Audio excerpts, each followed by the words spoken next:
Smuggling اور ذخیرہ اندوزی کے خلاف حکومتی کریک ڈاؤن کا سلسلہ جاری ہے۔ ملک کی معاشی حالت کی بہتری اور غیر قانونی طریقوں سے کی جانے والی تجارت کو روکنے کے لیے حکومتی سطح پر مربوط حکمت عملی بنائی گئی ہے۔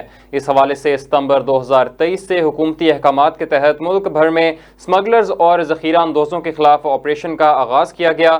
26 دسمبر تا 17 دسمبر کے درمیان اعداد و شمار کے مطابق ملک بھر میں جاری انسداد اسمگلنگ آپریشنز میں برآمد کیے جانے والی اسمگل شدہ اشیاء میں ایرانی تیل، کھاد، سگریٹ، کپڑا اور چینی شامل ہیں۔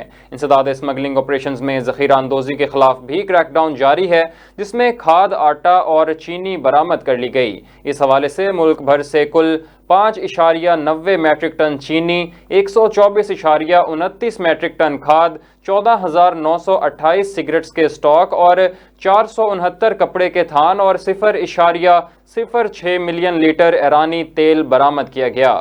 ملتان سے 29.48 میٹرک ٹن اور کراچی سے 94.80 میٹرک ٹن اسمگل شدہ کھاد برآمد کی گئی۔ اسمگل شدہ چینی میں متعلقہ حکومتی اداروں نے پشاور سے 0.61 میٹرک ٹن اور کوئٹہ سے 5.21 میٹرک ٹن چینی برآمد کی۔ اسمگل شدہ کپڑے میں کراچی سے 147 جبکہ کوئٹہ سے 332 تھان برآمد کر لیے گئے۔ اسمگل شدہ سگریٹ میں ملتان سے 0.560، کراچی سے 9,540 اور کوئٹہ سے 4,828 سٹاکس ضبط کیے گئے۔